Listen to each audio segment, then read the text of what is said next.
अय्यो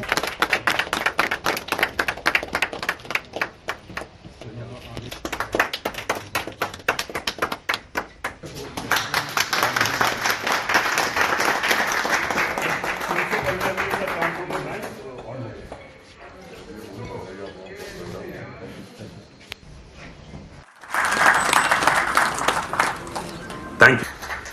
At a cost of 13.74 crores. Sir, incidentally, JIS Palgam is the first and Arkashipura constructed under DDJOI at a total cost of 13.93 crores. So next is 3 racing stations. One in district Anantnag only, Lisser Grid. Alpora and Gulabag constructed under PMDP Urban.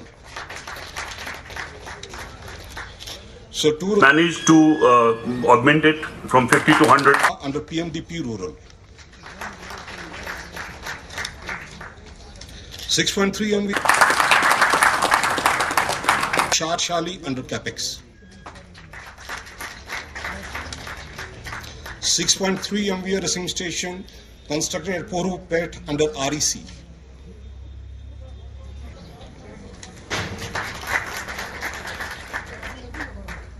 So 2 racing stations constructed at Hakbara and Taratpora under languishing scheme.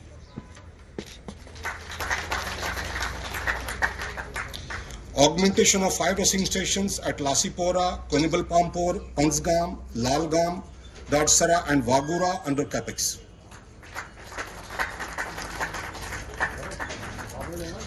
Augmentation of 6 racing stations at Kongamdara, Sopor, Naushara, Alastane, Sarfra and Kremshore under PMDP Rural. So now we come to the sub-transmission and distribution works. मुझे अत्यंत प्रसन्नता है कि एक बार पुनः अनंतनाग आने का अवसर मिला है। मुझे याद है पिछली बार जब मैं आया था तो कोविड का दौर था, गवर्नमेंट मेडिकल कॉलेज में जाने का अवसर मिला था। यहाँ की स्वास्थ्य सुविधाएं कैसे बेहतर हों, इन्हें कैसे मजबूत बनाया जाए, इसको लेकर के वहां चर्चा भी हुई थी और उस पर आगे काम भी हुआ था। आज जब आने का अवसर मिला है तो पावर सेक्टर में अनंतनाग सहित कश्मीर घाटी के कई जिलों के नागरिकों की बिजली की जरूरतों को पूरा करने के लिए किए गए प्रयासों और उनके परिणाम को आम जनता को समर्पित करने का अवसर मिला है।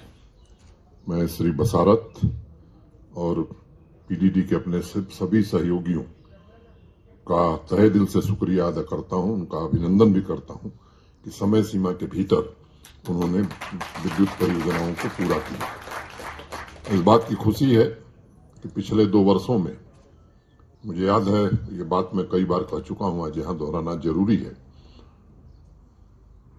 गुलमर्ग में गया था इस वर्ष नहीं, पिछले वर्ष विंटर स्पोर्ट्स हो रहे थे, तो वहां मैंने एक बात कही थी कि वादी के लोगों ने पहली बार बर्फ और बिजली एक साथ देखी है।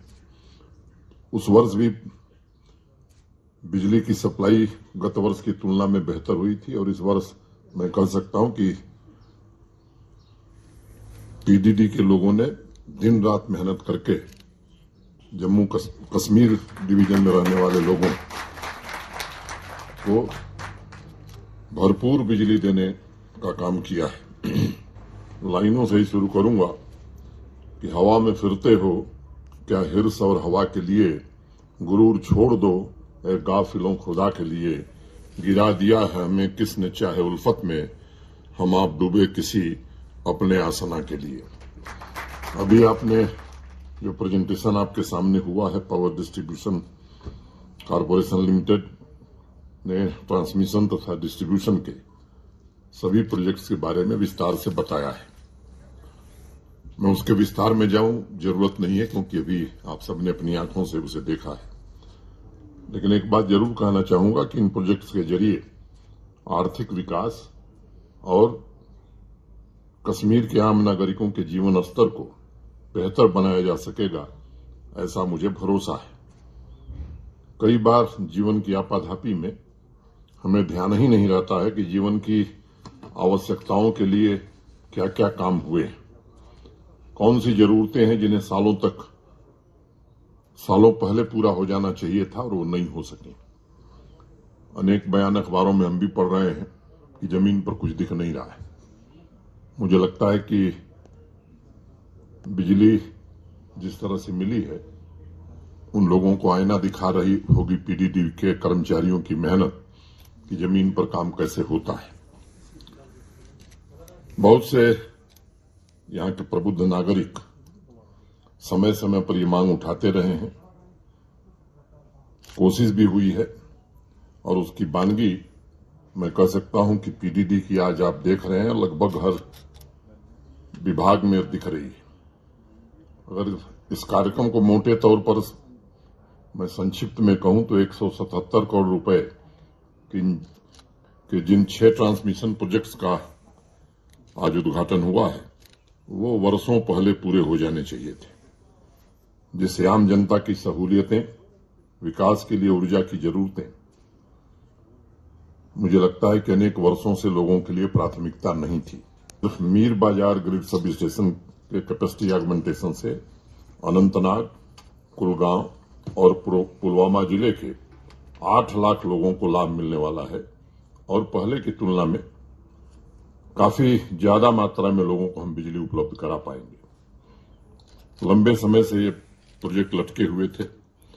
मैंने पहले ही कहा कि पावर डिपार्टमेंट के सभी अधिकारियों, इंजीनियर्स को मैं हृदय से फिर से एक बार बधाई देना चाहता हूं कि 6 महीने में इस काम को इन लोगों ने जमीन पर उतारने में सफलता पाई है। यही हाल मट्टन ग्रिड सब स्टेशन का था। 7 करोड़ 67 लाख रुपए की लागत से जो कैपेसिटी ऑगमेंट की गई है और जिस प्रोजेक्ट को पूरा किया है उससे अनंतनाग जिले के 2 लाख लोगों को लाभ मिलने वाला है और पहले की तुलना में अधिक बिजली, मैं कहूं कि क्वालिटी पावर और रिलायबल पावर लोगों को उपलब्ध कराई जा सकेगी। सामुदायिक विकास के कार्यक्रमों में जनता सर्वप्रथम प्रतिबद्धता को देखती है। पिछले 2 चिल्ले कला में हमारे पावर डिपार्टमेंट के इंजीनियर्स और गांवों में काम करने वाले हमारे लाइनमैन सभी ने जिस शिद्दत से काम किया है उसको मैं सलाम करता हूं।